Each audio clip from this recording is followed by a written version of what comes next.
Selamat malam Bapak Ibu Saudara yang dikasihi oleh Tuhan. Shalom, salam sejahtera. Selamat bergabung di dalam Revival Service.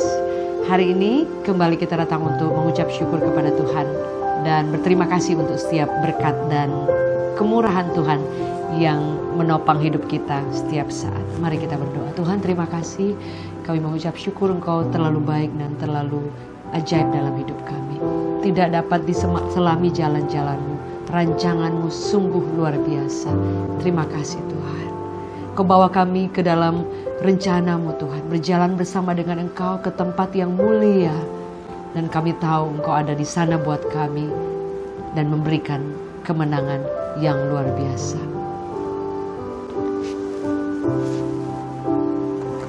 Sama-sama kita nyanyikan sebuah pujian dari Kidung Jemaat.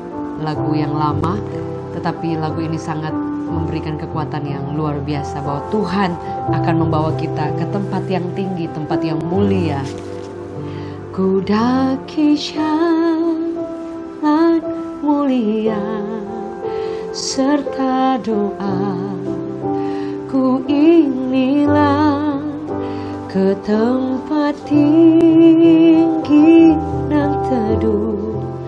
Tuhan mantapkan langkahku, ya Tuhan angkat diriku lebih dekat kepadamu di tempat tinggi dan teduh.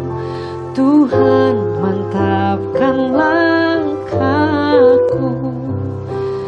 Ku daki jalan mulia serta doa, ku inilah ke tempat tinggi dan teduh.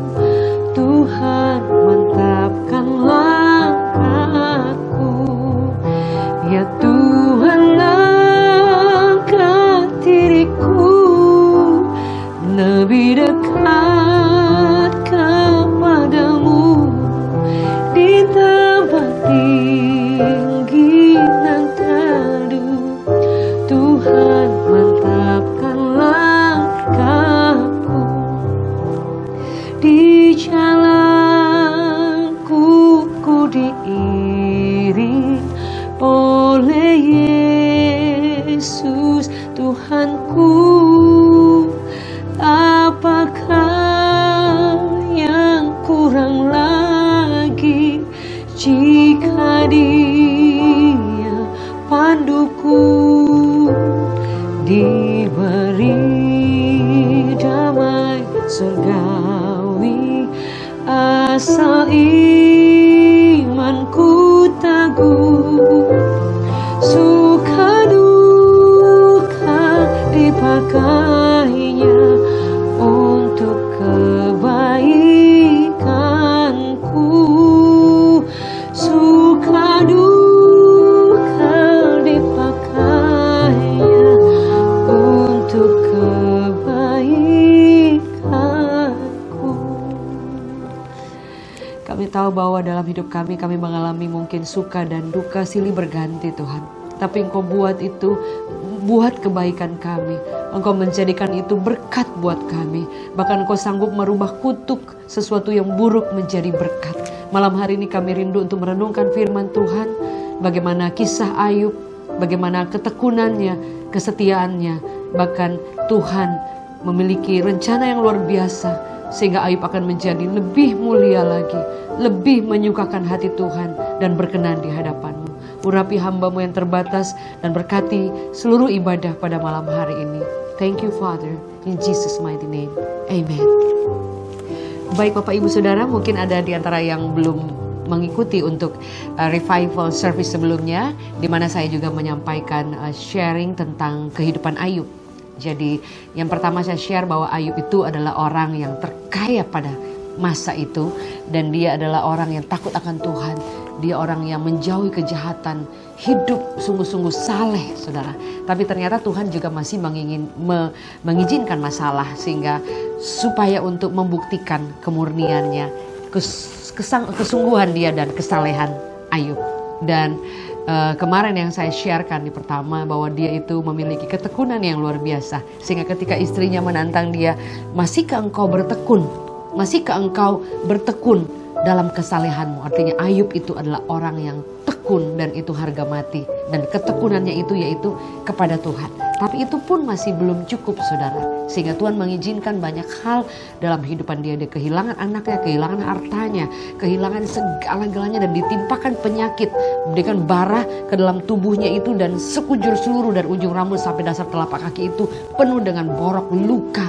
Dan Alkitab mencatat adalah penderitaan yang paling luar biasa. Dijauhi oleh teman-temannya, dijauhi oleh orang yang dikasih, termasuk istrinya mengutuki dia dan mungkin menyuruh Ayub untuk melepaskan imannya. Tapi Ayub berkata, saudara, dikatakan bahwa apakah kita hanya mau menerima yang baik dari Tuhan dan tidak mau menerima yang kurang baik, saudara. Dan dia berkata, Ayub tetap bersujud dan menyembah Tuhan. Tapi ada hal yang lain yang saya ingin bagikan tentang kehidupan Ayub. Ketika di pasal-pasal selanjutnya, saudara, mungkin penderitaan semakin besar, kesulitan semakin ada. Yang paling sulit mungkin ketika dia ditinggalkan oleh orang-orang yang dia kasihi, saudara. Ada bahkan dalam kisah yang lain dikatakan bahwa ada orang-orang yang bahkan pada zaman itu dikatakan orang itu tuh nggak masuk hitungan. Dikatakan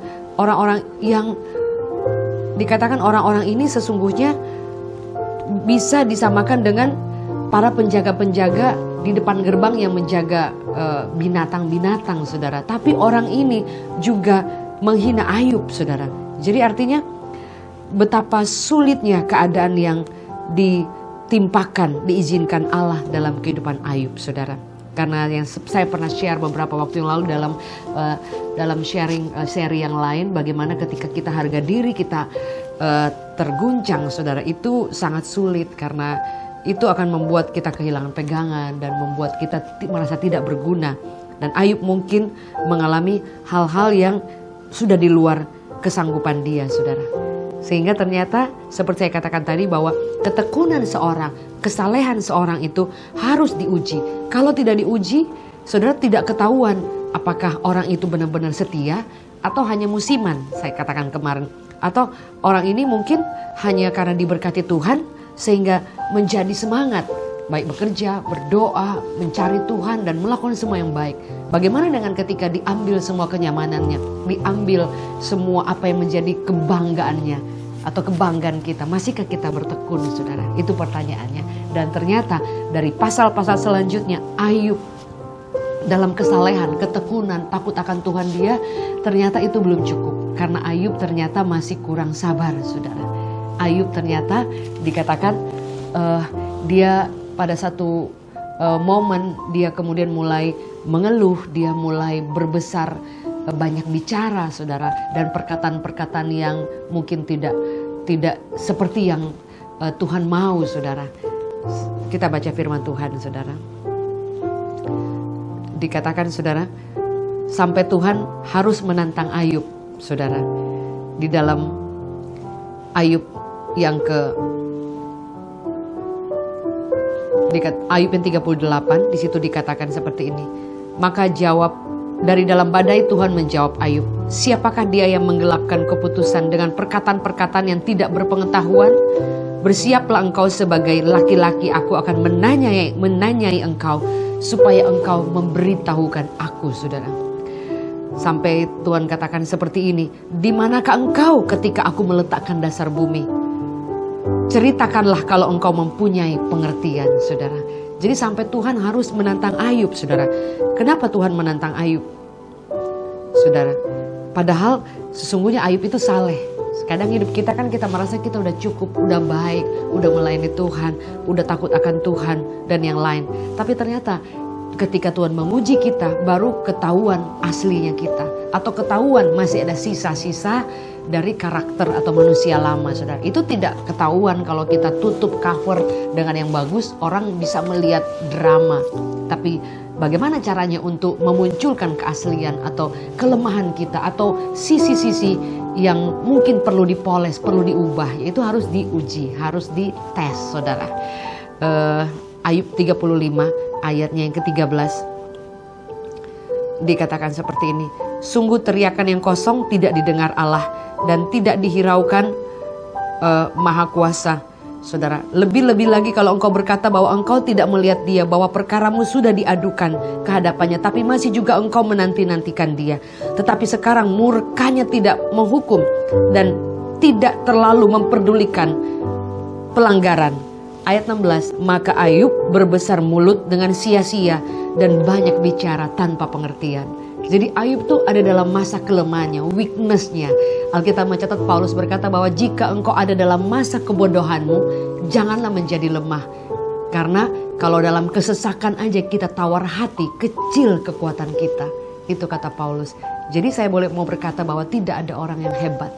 Tidak ada orang yang terlalu kuat setiap kita perlu Tuhan, saudara.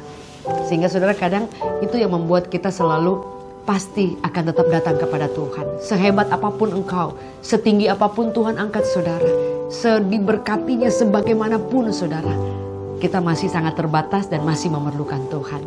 Sebab itu yang paling penting saudara, apa yang Tuhan mau? Tuhan ingin kita terus merendahkan hati, merendahkan hidup kita di hadapan Tuhan.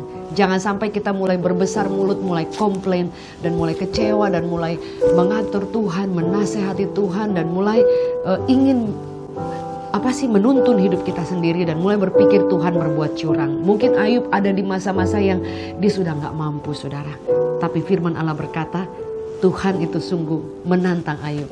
Dia ingin membawa Ayub menjadi pribadi yang bukan hanya takut akan Tuhan, bukan hanya menjadi kebanggaan Tuhan. Dia bisa mempromosikan, bisa memuji Ayub di hadapan iblis. Dikatakan di seri saya sebelumnya, tidak ada orang yang pernah dipuji. Mungkin yang di antaranya Ayub, saudara. Saudara bayangkan saudara kalau ada seorang presiden dan kemudian di depan halayak ramai umum dan memuji saya saudara, mention. Waduh itu mah sudah setiap orang pun langsung ada kebanggaan luar biasa. Dan Ayub dipuji oleh Tuhan, dibanggakan. Tapi itu tidak cukup.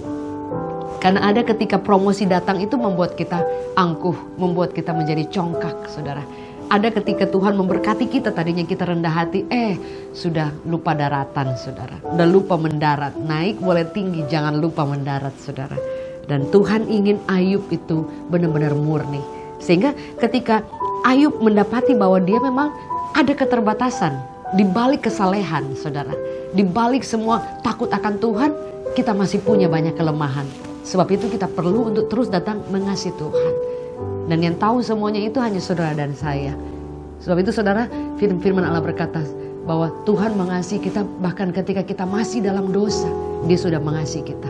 Apalagi ketika saudara sudah mengasihi Tuhan, Dia akan selalu dikatakan bahwa marilah kepadaku engkau yang letih, lesu dan berbeban berat. Dikatakan come to me. Saudara, Tuhan selalu membuka tangannya dan tidak pernah membuang umatnya. Pertanyaannya, mau gak kita datang kepada Tuhan? Mau gak kita datang merendahkan hidup kita di hadapan Tuhan?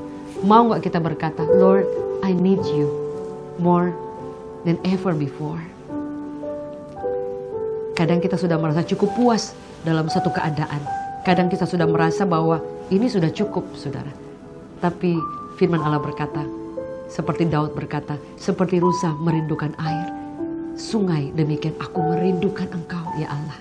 Bahkan Daud berkata, pagi-pagi benar aku datang menghadap Allah. Menghadap Allah yang adalah kerinduanku. Saudara, itu luar biasa. Seorang raja punya segala-galanya. Punya pasukan luar biasa dan Alkitab mencatat setiap kemanapun Daud pergi selalu diberi kemenangan luar biasa. Tapi Daud masih berkata, pada waktu fajar baru mau menyingsing, aku datang di hadapan engkau. Aku mengangkat tanganku ke arah bait-Mu yang kudus. Bahkan dia berkata, aku merindukan engkau. Jiwaku haus, saudara, jiwaku gelisah. Saudara, masihkah kita sungguh-sungguh menginginkan Tuhan? Sehingga ketika kita benar-benar mengasihi Tuhan, saudara, saudara akan diubahkan. Saudara, kita mungkin boleh mengalami masalah, tapi saudara, respon kita ketika masalah itu akan menentukan seberapa murni iman kita, seberapa murni isi hati kita yang berkata bahwa kita takut akan Tuhan, saudara. Dan apa yang dikatakan firman Allah? Ketika Ayub mulai berkata-kata mungkin sedikit ngaco, sudah mulai ada kecewaan dan belum teman-temannya juga yang menyakiti dia, saudara. Tapi apa yang dikatakan firman Tuhan? Tuhan itu sampai menanyai Ayub. Saudara, ayat 39 dia katakan seperti ini, ayat 38. Dikatakan sampai dengan perkataan-perkataan yang tidak berpengetahuan, dikatakan siapa dia yang menggelapkan keputusan. Maksudnya Tuhan sedang berkata kepada Ayub, kamu mungkin sudah mulai keputusan-keputusan atau perkataan-perkataanmu sudah tidak sesuai dengan kesalehanmu, saudara. Kadang saudara, hidup kita itu benar-benar harus seperti yang Tuhan mau dan standarnya Tuhan itu, saudara, memang tidak mudah. Dikatakan sempurnalah engkau karena Bapakmu di surga adalah sempurna. Dan saudara, kita mungkin selalu mendengar bahwa kesempurnaan itu milik Tuhan, betul. Tapi firman Allah berkata kejar Tuhan. Saudara, kita pasti akan bisa diubahkan dari satu kelemahan, dari satu keterbatasan. Ada dosa-dosa yang mungkin kita simpan, ada dosa-dosa atau kekejian yang Tuhan tidak suka dan kita masih terus pegang, saudara. Izinkan Tuhan menolong kita supaya kita didapati benar-benar kesalehannya itu permanen. Takut akan Tuhan itu akan stay terus dan kita akan terus mengasihi Tuhan. Dan firman Allah berkata, sampai Tuhan menantang Ayub, saudara. Di manakah engkau ketika aku meletakkan dasar bumi? Karena Ayub sudah mulai sombong, sudah mulai berbesar mulut, saudara. Dikatakan, di manakah engkau ketika aku meletakkan dasar bumi? Ceritakanlah kalau engkau mempunyai pengertian. Saudara, masih banyak ayat-ayat yang lain di mana Tuhan menantang Ayub. Dikatakan dari dalam badai Tuhan menantang Ayub. Itu saudara hal yang luar biasa. Dikatakan bahwa pernahkah dalam hidupmu engkau menyuruh datang dini hari atau fajar kau tunjukkan tempatnya, saudara. Sampai Ayub diingatkan Tuhan, kamu tuh gak ada bukan siapa-siapa. Pernah gak kamu dikatakan, ini keras banget, pernah gak kamu yang menunjukkan di mana fajar akan terbit? Artinya dengan kata lain, Tuhan sedang beritahu bahwa kita manusia ini kecil, gak ada apa-apanya, saudara. Tuhan pencipta segala-galanya, dan kalau Dia pencipta, Dia ingin memutarbalikkan keadaan. Dari keadaan yang susah kemudian ditolong Tuhan itu sangat mudah. Dari keadaan yang tertutup jalan dan Dia berkata terbuka itu sangat mudah, saudara. Firman Allah berkata bahwa ada hanya tunggu waktu Tuhan saja. Dikatakan Dia sanggup menolong kita, saudara. Sebab itu sampai Ayub, Tuhan berkata dalam ayat 18, apakah engkau mengerti luasnya bumi? Nyatakanlah kalau engkau tahu semuanya itu. Saudara, sampai ditantang, saudara. Bukankah itu sesuatu yang, mungkin Ayub langsung kaget. Yang ngomong itu Tuhan, saudara.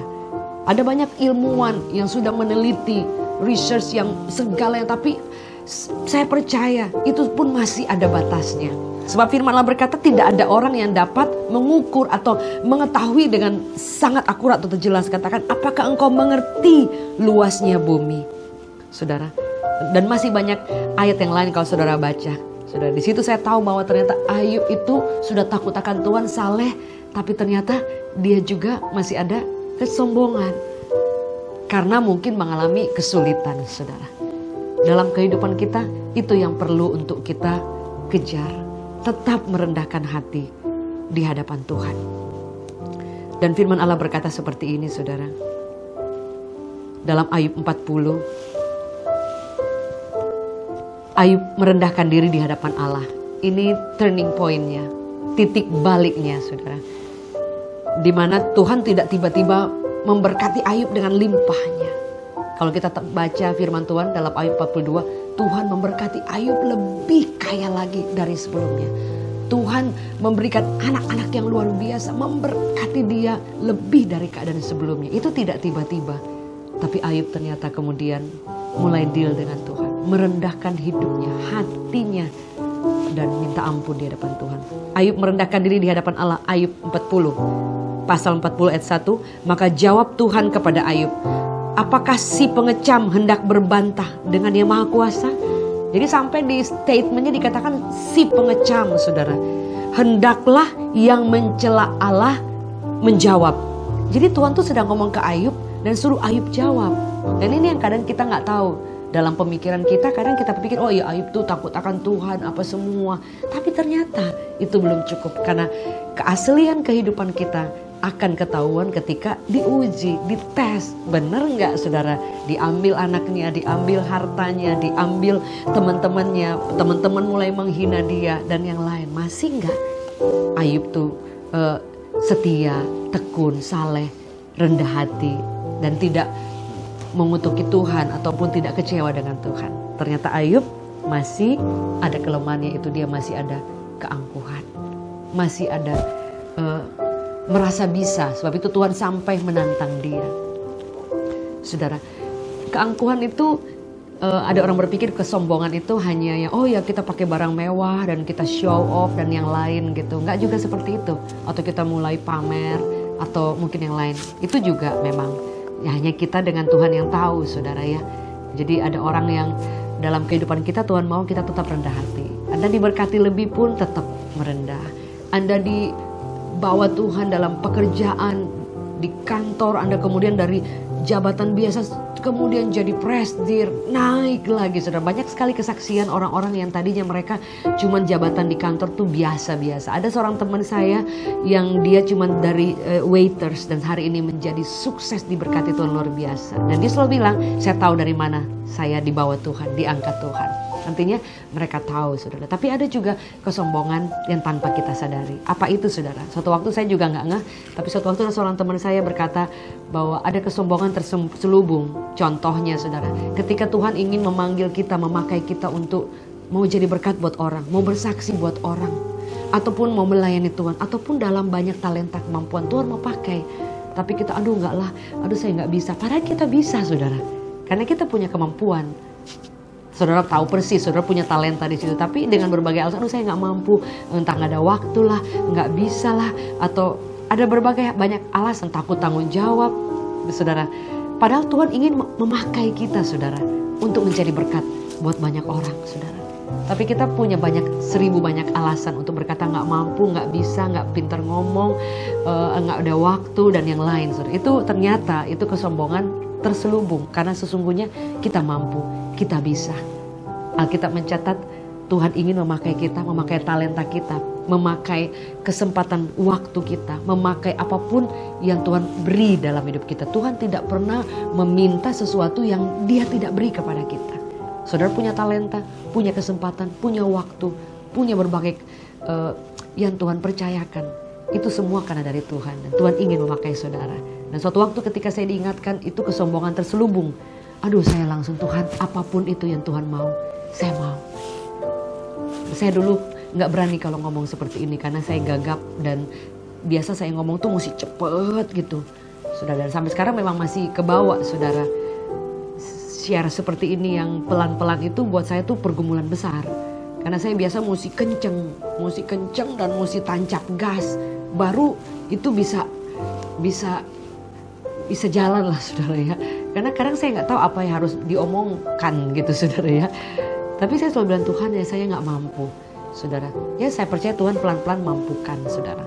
Jadi kadang saya bukan mau ngomong kenceng ataupun ngomong enggak saudara. Saya juga nggak mau seperti itu. Kalau boleh sih ngomong pelan-pelan aja saudara. Tapi saya nggak tahu ketika di stage dan kemudian setiap apa yang akan disampaikan itu saya juga nggak punya rencana, makanya saya suka minder kadang, suka mikir aduh Tuhan ntar dikira kita singgung orang lagi, ntar terlalu keras. Padahal saya juga ya berusaha melatih terus, tapi memang dari dulu begitu, jadi ngomong kayak mesin jahit, mesti cepet saudara. Kalau begitu ini udah hilang apa yang dalam pikiran saya, dan saya tahu sebab itu saya sangat mengharapkan Tuhan saudara.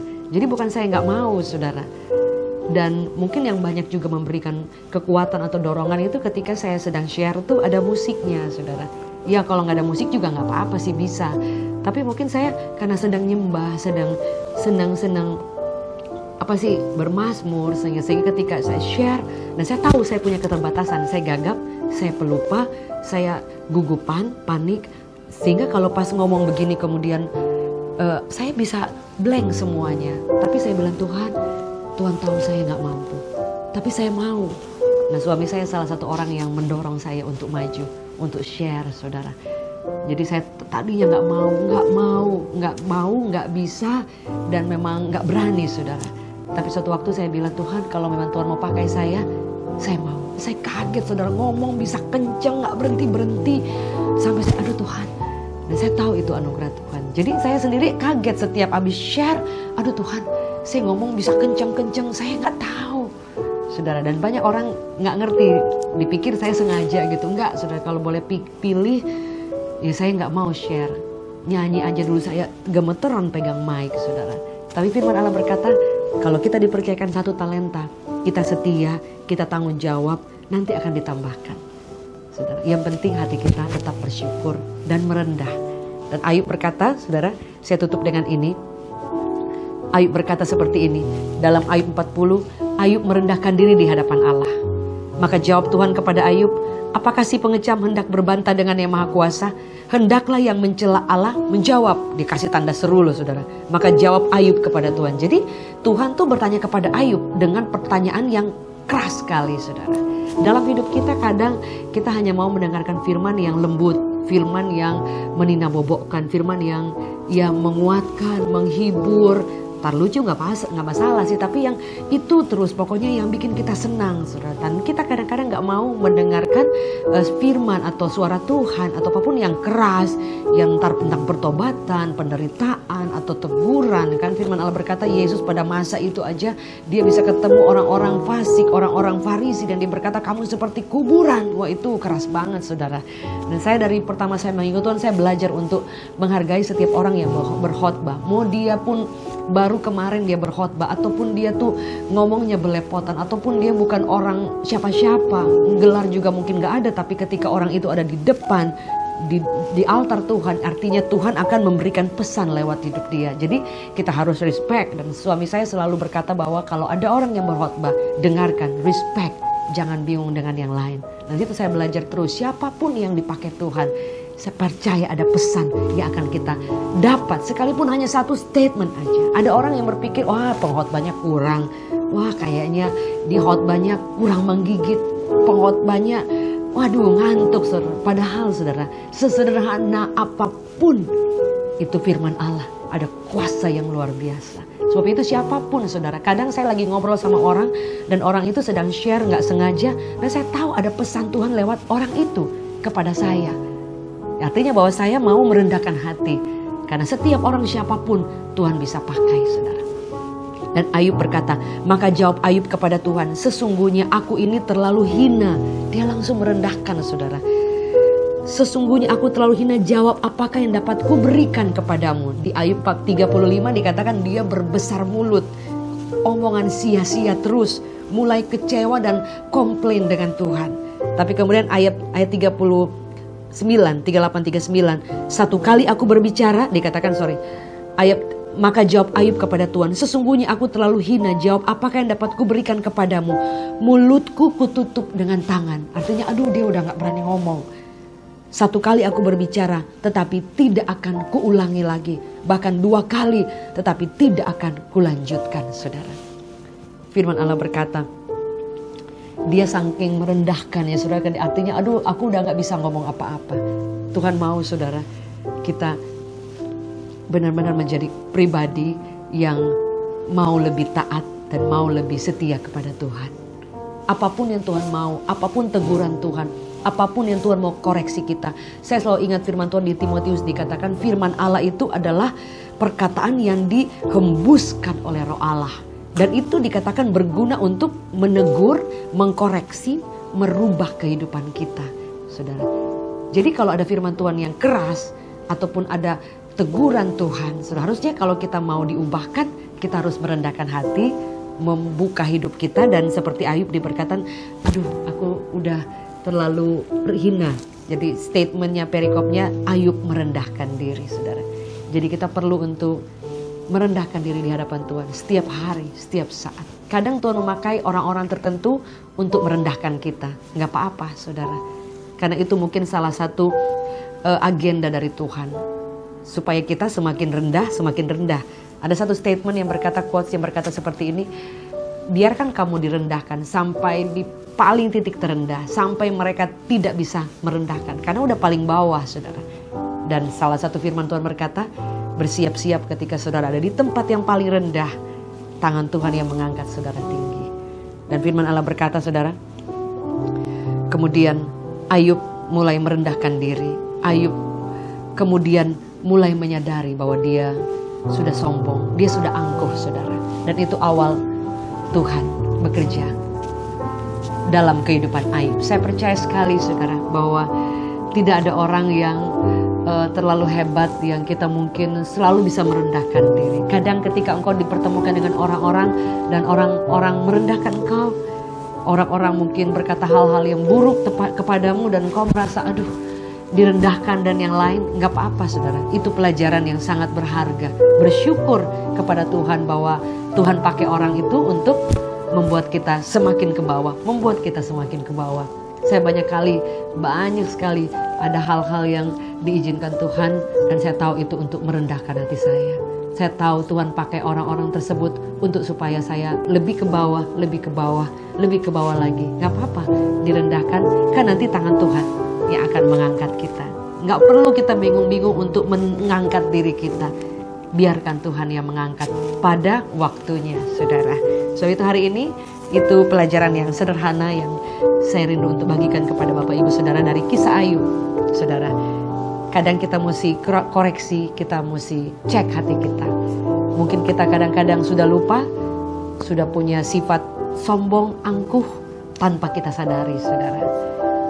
Saya nggak salah sempat dapat WhatsApp dari seseorang, dan orang itu orang yang punya jabatan, orang yang belum kenal sih, baru kenal juga, saudara.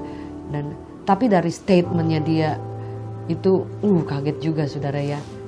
Artinya kita nggak bisa lihat orang dari luar ya, saudara ya.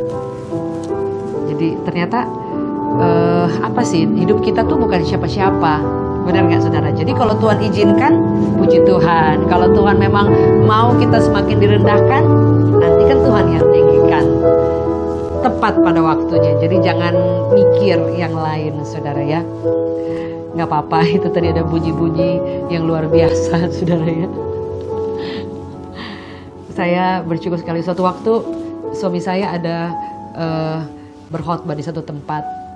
Ada satu acara di satu tempat, dan ada bertemu dengan beberapa orang, dan kemudian ada bertemu dengan orang yang lain, dan orangnya itu sempat merendahkan suami saya. Tapi saudara, luar biasa. Nggak selang berapa lama kemudian Tuhan sendiri yang membela, saudara. Yang pembelaan Tuhan itu nggak kayak kita makan cabai, saudara. Itu yang saya selalu ingat. Jadi jaga hati kita tetap rendah hati. Jaga hati kita tetap jangan komplain dengan Tuhan. Jaga hati kita jangan sok banyak omong dan berpikir kita lebih jago dari Tuhan. Jangan sampai Tuhan menantang kita supaya kita semakin hari semakin bertekuk lutut di hadapan Tuhan. Tapi kalau Tuhan masih mengingatkan kita, ya puji Tuhan, saudara ya. Artinya dia masih mengasihi kita. Dikatakan bahwa bersyukurlah kalau ada anak yang masih dididik, diganjar. Di mana ada anak yang tidak dididik oleh orang tuanya, ayahnya. Itu kata Paulus. Jadi kalau kita masih diproses, dibentuk, saudara, di satu dengan yang lain, saudara, artinya Tuhan masih punya urusan dengan kita. Supaya bagian sini dipotong, bagian sini dipotong, bagian sini dipotong seperti berlian. Shape-nya semakin banyak, semakin bersinar, saudara.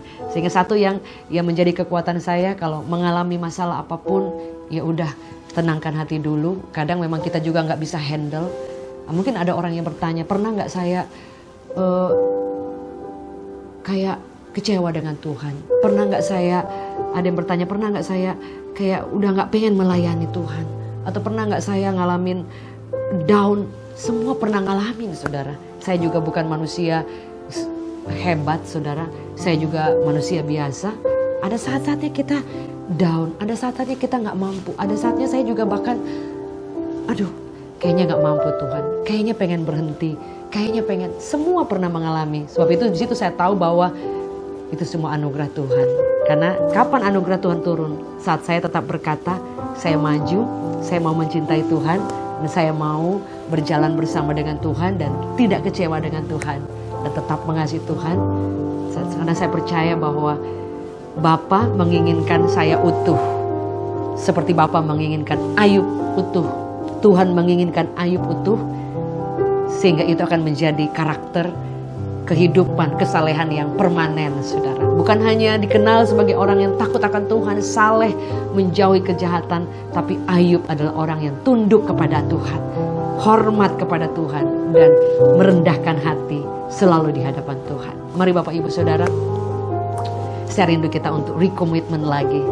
Saudara, kalau Tuhan memberkati saudara, jangan lupa siapa yang menolong, siapa Tuhan yang luar biasa. Bahkan satu pesan yang saya selalu ingat sampai hari ini. Kalau saya ada sampai hari ini, ada banyak orang yang pernah diutus Tuhan menolong saya. Ada banyak orang dalam sejarah story hidup saya yang pernah Tuhan kirim. Sehingga saya tidak ada hari ini karena saya sendiri. Ada orang yang pernah menabur, ada orang yang pernah mendoakan, ada orang yang pernah berbuat baik, ada orang yang pernah berkorban buat saya, ada orang yang pernah menceritakan tentang Yesus, ada orang yang pernah berkorban luar biasa buat saya sampai hari ini. Dan itu tidak akan pernah terlupakan, saudara. Saya selalu flashback bahwa ada banyak orang-orang yang sangat berjasa dalam hidup saya. Sebab itu saya ada sampai hari ini karena anugerah Tuhan, dan juga ada orang-orang di sekeliling, saudara. Jangan pernah melupakan sejarah, karena firman Allah berkata, Dia Allah yang menuntun hidup kita. Dikatakan dalam Mazmur 139, dari masih dalam rahim ibu saja, saudara, Tuhan itu sudah tetapkan kita. Dan waktu dikatakan tahun-tahun, hari-hari kita dalam tahun-tahun itu sudah ditentukan oleh Tuhan. Saya ada sampai hari ini, ada banyak pemimpin rohani yang berinvestasi luar biasa kehidupan mereka dalam hidup saya dan keluarga.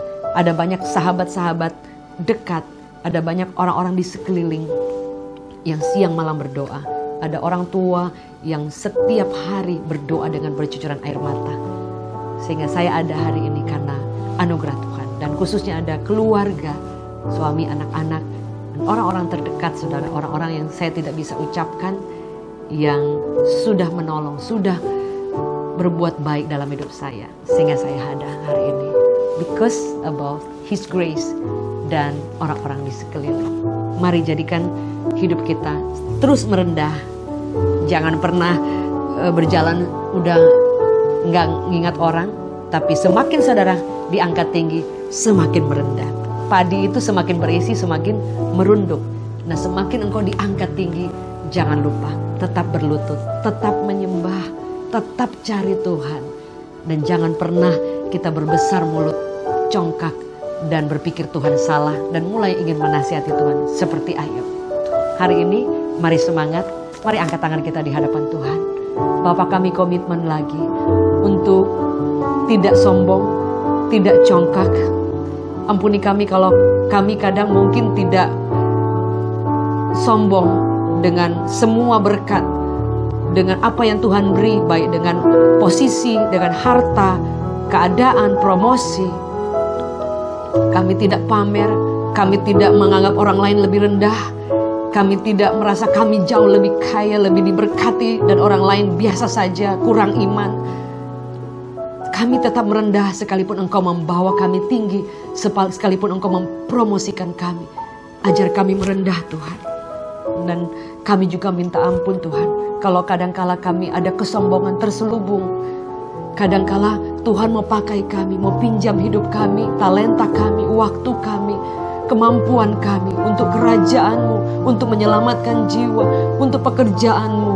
Tapi kami selalu berasa bahwa kami gak mampu, kami gak bisa, kami gak ada waktu, dan kami tidak berani untuk mengambil tanggung jawab dan resiko dalam setiap komitmen. Tapi hari ini kami mau berkata, Tuhan, pakai kami jadi alat-Mu, pakai kami Tuhan. Sekecil apapun yang kami buat bagi kerajaan Allah, kami tahu Tuhan selalu memperhatikan.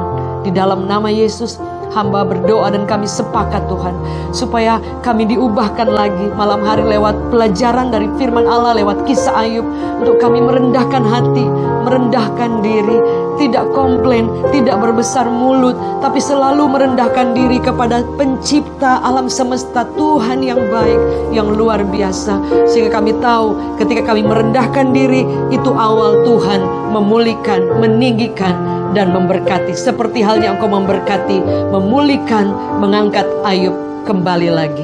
Demikian hidup kami, Tuhan. Dimanapun kami berada, Engkau berkati seluruh jemaat umat-Mu yang hadir Tuhan.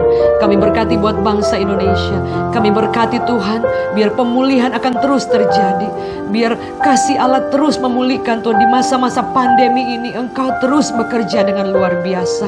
Berkati para dokter, berkati para tim medis, berkati seluruh kami Tuhan, pemerintah kami, Kau berkati dengan luar biasa. Bahkan di bangsa-bangsa, kami percaya badai pasti berlalu. Terima kasih Tuhan. Kami ucap syukur buat malam hari ini. Demi nama Yesus, biar firman yang sederhana ini boleh menjadi kekuatan mengubah hidup kami. Demi nama Yesus, haleluya, amen. Puji Tuhan. Maju terus buat Tuhan. Bagi Bapak Ibu yang memiliki beban doa, sekali lagi boleh menghubungi kami. Ada kesaksian atau apapun yang Tuhan buat dalam hidup saudara, jangan lupa untuk berbagi dengan kami. Dan mungkin kami akan boleh ceritakan kepada orang-orang yang lain. Terima kasih buat Bapak Ibu yang sudah setia, yang sudah bersama dengan kami. Jangan lupa juga untuk memberi semangat, bagikan acara ini kepada orang-orang yang lain, supaya banyak jiwa lagi semakin dimenangkan saudara. Dan juga memberi semangat, dukungan buat Revival Service, supaya kami lebih bisa untuk terus melayani, terus boleh membawa kabar baik, dan nama Tuhan semakin dipermuliakan. Thank you so much for joining us. Sampai bertemu dalam episode berikutnya. Revival, kebangunan rohani dimulai dari hidup saudara, dari rumah, dan bersama dengan Tuhan kita sanggup. God bless you.